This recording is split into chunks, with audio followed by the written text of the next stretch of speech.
আসসালামু আলাইকুম। মাত্র 20 দিনে আপনি যদি আইএলটিএস স্পিকিং এ ব্যান্ড 5.5 থেকে ব্যান্ড 6 স্কোর করতে চান, তাহলে সামান্য কিছু বিষয় নিয়ে কাজ করুন। ইনশাল্লাহ আপনি অনায়াসে একটা ব্যান্ড 6 স্কোর করতে পারবেন। IELTS speaking a band 6 score করা অনেক অনেক সহজ। সো এই যে আপনার লেভেলটা 5.5, এই জায়গা থেকে ইমপ্রুভ হচ্ছে না, অথবা আপনি সিক্স এর একদিন 6 পাচ্ছেন আর একদিন 5.5 পাচ্ছেন আপনার মক টেস্টে, এই বিষয়গুলো কেন হচ্ছে? এর পিছনে বেশ কিছু কারণ রয়েছে। সেই বিষয়গুলো নিয়ে কথা বলবো, যেগুলো খুব বেশি দরকারি এবং যেগুলো সবার মাঝে প্রায় সিমিলার। তো এই বিষয়গুলো যদি আপনি ফিক্স করে নিতে পারেন, তাহলে আমি গ্যারান্টি দিচ্ছি যে আপনি 20 থেকে 25 দিনে কিন্তু 5.5 থেকে ব্যান্ড 6 স্কোর করতে পারবেন। ইভেন আপনি যদি ভালো করে ভোকাবুলারি ইউজ করতে পারেন, ভালো কিছু ভোকাব সেন্টেন্স স্ট্রাকচার শো করতে পারেন, তাহলে দেখবেন আপনার 6.5ও চলে আসবে ইনশাল্লাহ। তো আমি গ্রামার দিকে না গিয়ে আপনাকে জাস্ট বেসিক কিছু ভুল বলি, যেগুলো সবাই করে থাকে। তো এই ভুলগুলো যদি আপনি দূর করে ফেলেন, তাহলে দেখবেন আপনার জন্য অনেক অনেক সহজ হবে। যেমন ধরেন, আমরা জানি যে সাবজেক্ট যখন থার্ড পারসন সিঙ্গুলার হয়, তখন আমাদের মূল ভার্বের সাথে এসিএস বসে। তো আপনি কথা বলতেছেন আপনার ফ্রেন্ড সম্পর্কে, তো আপনি বললেন যে মাই ফ্রেন্ড লাইক মি আলট। ওকে, এই যে বাক্যটা বললেন, এই যে এখানে লাইক কথাটা ভালো করে খেয়াল রাখেন। এই যে লাইক, এখানে লাইক হবে নাকি লাইকস হবে আপনি বলেন। আপনি জানেন এখানে লাইকস হবে। ওকে, তারপর ধরেন আপনি বললেন যে মাই মাদার কুকস। হ্যাঁ, আমি জাস্ট এতটুকু লিখলাম, ডিফারেন্ট টাইপস অফ ডিশেস এরকম বলতে পারেন। সো মাই মাদার কুকস, এই যে দেখেন এখানে আপনি কুকস, কিন্তু আপনি যদি এই এসটা বাদ দিয়ে দেন, তাহলে কিন্তু আপনার এখানে গ্রামাটিক্যাল প্রবলেম হচ্ছে। সো এইটা ম্যাক্সিমাম আইএলটিএস ক্যান্ডিডেটস এর হয়, যারা ধরেন 6 to 6.5 এর মধ্যে আছেন। তো প্রথমে হচ্ছে আপনি এই বিষয়গুলা সলভ করবেন।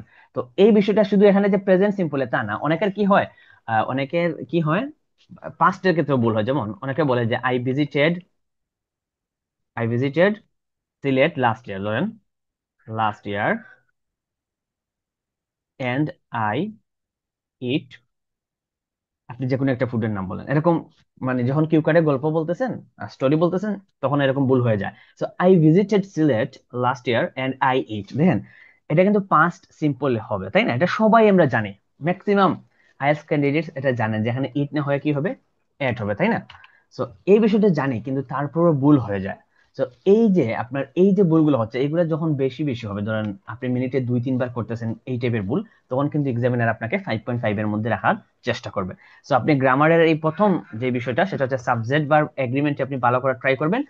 সো বেশি ভুল হচ্ছে প্রেজেন্ট সিম্পল নিয়ে এবং পাস্ট সিম্পল নিয়ে। তো আপনি কি করবেন, প্রেজেন্ট সিম্পল নিয়ে আপনি 20টা বাক্য লিখবেন এবং সেগুলা বারবার বলার ট্রাই করবেন। এরকম 3-4 দিন যদি প্র্যাকটিস করেন, দেখবেন এই সমস্যাগুলা কি হয়ে যাবে, দূর হয়ে যাবে। আমি যদি বলি থার্ড পারসন সিঙ্গুলার নাম্বার কিছু আপনি সাবজেক্ট নেবেন, যেমন ধরেন আমি বললি হি, শি, ইট। ওকে, আর কোন একটা ব্যক্তি বা বস্তুর নাম লিখেন, যেমন আমি লিখলাম রহিম। ওকে, আরেকটা বস্তু নেন, ধরেন কম্পিউটার। ওকে, অবজেক্ট আর কি, তো কম্পিউটার। এই বিষয়গুলো দিয়ে আপনি প্রেজেন্ট সিম্পলে কিছু বাক্য তৈরি করুন।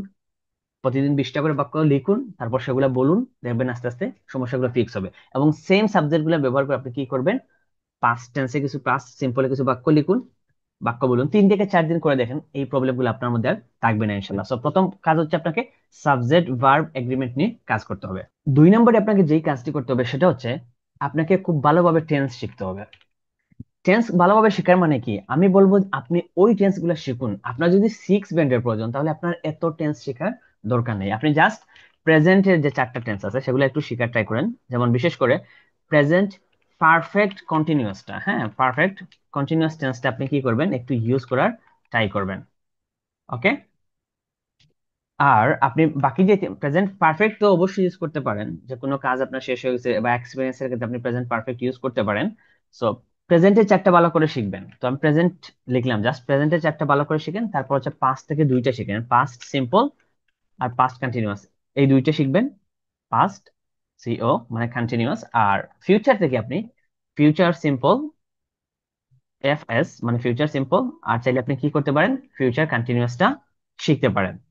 এই যদি আপনার 6-7টি টেন্স যদি আপনি ভালোভাবে জেনে নেন, মানে এই টেন্স গুলো সম্পর্কে যদি আপনি মোটামুটি একটা ভালো নলেজ থাকে, এবং টেন্স গুলো যদি আপনার আয়ত্তে চলে আসে, কথা বলার সময় যদি আপনার এগুলো ইউজ করতে পারেন, তাহলে দেখবেন আপনার আর স্কোর নিয়ে চিন্তা করতে হবে না। তাহলে প্রথম একটা কাজ হচ্ছে সাবজেক্ট ভার্ব এগ্রিমেন্টটা একটু ফিক্স করে নেওয়া। নাম্বার 2 হচ্ছে আপনার 4 থেকে 6টি টেন্স ভালো করে শিখে নেওয়া।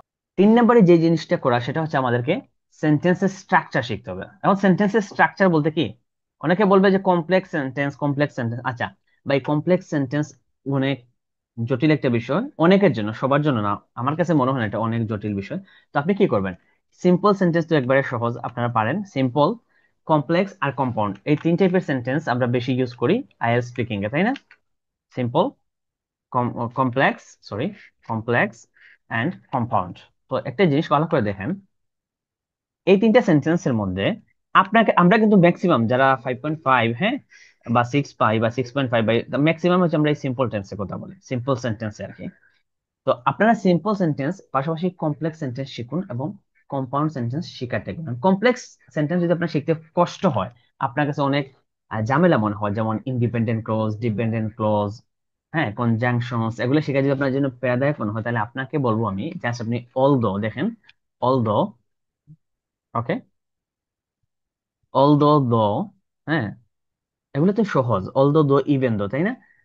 অলদো, দো, ইভেন দো, এজ, সিন্স, এইগুলা ব্যবহারগুলো একটু ভালো করে শিখেন। Because, okay, in order two, এই কয়েকটা বেসিক বিষয়গুলো আপনারা কি করবেন, শিখে নেবেন। এইগুলা দিয়ে কিছু বাক্য তৈরি করবেন। বাক্য তৈরি বলতে কি আমি বোঝাচ্ছি, এই অলদো ব্যবহার করে আপনি কিভাবে বাক্য তৈরি করতে পারেন, সেটা আপনি যদি চ্যাট জিপিটিতে সাবমিট করেন বা চ্যাট জিপিটি কে জিজ্ঞেস করেন, তাহলে কিন্তু সে কিন্তু অনেকগুলো সুন্দর করে সেন্টেন্স বলে দিবে বা লিখে দিবে। সো আপনারা although, though, as, since, because, in order to, এরকম বেসিক কিছু কনজাংশন ব্যবহার করে আপনি কিন্তু কমপ্লেক্স বাক্য বলতে পারবেন। সো বেশি না, আমি বলবো 7 থেকে 8টি যদি সেন্টেন্সের স্ট্রাকচার শিখতে পারেন, ওকে, কমপ্লেক্স সেন্টেন্স মোটামুটি একটা রেঞ্জ শো করতে পারলে আপনি 6.5 পেয়ে যাবেন। আর আপনি যদি বেশি শিখতে পারেন তাহলে তো কোনো সমস্যা নেই। এবার আসুন কম্পাউন্ড সেন্টেন্স। কম্পাউন্ড সেন্টেন্স তো ভেরি ইজি, আপনারা জাস্ট ফ্রেন্ড, এই যে ফ্রেন্ড শিখে নেবেন। এই ফ্রেন্ড দিয়ে আপনারা কি খুব সুন্দর করে কি করতে পারবেন, কম্পাউন্ড সেন্টেন্স তৈরি করতে পারবেন। কম্পাউন্ড সেন্টেন্স অনেক সহজ, যৌগিক বাক্য। সো ফ্রেন্ড, যদি আপনারা মনে করেন যে এই সবগুলো সেন্টেন্সের স্ট্রাকচার শিখতে চান, তাহলে আপনি আমাকে যোগাযোগ করতে পারেন, আমার সাথে যোগাযোগ করতে পারেন। আমার ক্লাস আছে, ওখানে জয়েন করলে আপনারা খুব ভালোভাবে সেন্টেন্স মেকিং শিখতে পারবেন। বা আপনি যদি আইএলটিএস এর জন্য বেসিকটা ঠিক করতে চান, তাও যোগাযোগ করতে পারেন, আমাদের কোর্স আছে। আচ্ছা, ফ্রেন্ড, ফর, এন্ড, নর, but, or, yet, so, so এইগুলা থেকে আপনি জাস্ট ফর, এন্ড, নর, হ্যাঁ, বাট, অর, এগুলো সবগুলোই পারবেন আপনি ব্যবহার। সো এই কম্পাউন্ড সেন্টেন্স মানে এই ফ্রেন্ড ব্যবহার করে, এই কনজাংশন গুলো ব্যবহার করে আপনি চাইলে কম্পাউন্ড সেন্টেন্স বলতে পারবেন। আর এরপর হচ্ছে যে কন্ডিশনাল সেন্টেন্স। এখন কন্ডিশনাল সেন্টেন্স কি অনেক কঠিন? না, আমি বলবো আপনি জাস্ট ইফ দ্বারা কিছু বাক্য লিখেন। ইফ, ইফ দ্বারা কন্ডিশনাল সেন্টেন্স তৈরি হয়। শুধু ফার্স্ট কন্ডিশনাল ব্যবহার করে আপনি কিছু বাক্য তৈরি করুন। যেমন if I go there, if I go there, I will buy, I will buy a chocolate, I will buy a, শেষ। ভেরি ইজি না? Very easy. তো এই যে এরকম করে আপনি ইফ দ্বারা একটা দুইটা বাক্য লিখে ট্রাই করেন। আর এই বিষয়গুলো কমপ্লেক্স সেন্টেন্স কয়েকটা, মানে আপনি কমপ্লেক্স সেন্টেন্স একেবারে মানে এক্সপার্ট হতে হবে এরকম কিছু না। আপনি একটু একটু করে প্র্যাকটিস করেন, দেখবেন আপনার জন্য 6 পাওয়া অনেক অনেক ইজি হবে। 4 নম্বরে আপনাকে যে বিষয়টা করতে হবে সেটা হচ্ছে আপনাকে কিছু ভোকাবুলারি শিখতে হবে। আর ভোকাবুলারি কোথা থেকে শিখবেন বলেন? ভোকাবুলারি যে আপনি শিখবেন সেটা কোথা থেকে শিখবেন? তো আপনি কি করবেন, টপিক স্পেসিফিক কিছু ভোকাবুলারি শিখবেন, টপিক ওয়াইজ আর কি, হ্যাঁ। আপনি টপিক রিলেটেড কিছু ভোকাবুলারি শিখবেন, আপনি চ্যাট জিপিটি অথবা আপনি গুগল করেও শিখতে পারেন কিছু ভোকাবুলারি। প্রত্যেকটা টপিক থেকে 2টা 3টা করে বা 5টা করে আপনি কি করবেন, ভোকাবুলারি শিখবেন। এই বেসিক বিষয়গুলো যদি আপনি করতে পারেন, তাহলে আপনি খুব সহজে আইএলটিএস স্পিকিং এ 6 পয়েন্ট বা তারও বেশি স্কোর করতে পারবেন। ভিডিওটি কেমন লাগলো কমেন্ট করে জানাবেন। আর আপনার কাছে যদি মনে হয় যে আপনার আইএলটিএস এর জন্য, আইএলটিএস এর জন্য যে বেসিক গুলো জানা দরকার সেগুলোতে ঘাটতি আছে, তাহলে আপনি কিন্তু আমাদের সাথে যোগাযোগ করতে পারেন। আমাদের একটা কোর্স আছে, বেসিক ফর আইএলটিএস। এই কোর্সে আইএলটিএস এর জন্য যেই গ্রামার গুলা ফরজ আর কি, যেগুলো না হলেই নয়, সেই বিষয়গুলো আমরা খুব ভালোভাবে শেখানোর চেষ্টা করি। বিস্তারিত জানতে আপনারা এই নাম্বারে যোগাযোগ করবেন, ঠিক আছে? আমার এই নাম্বারে হোয়াটসঅ্যাপ আছে, অথবা ডিরেক্ট কল করতে পারেন। সো দেখা হবে নতুন কোনো ভিডিওতে, ততক্ষণ পর্যন্ত ভালো থাকুন, সুস্থ থাকুন। আসসালামু আলাইকুম।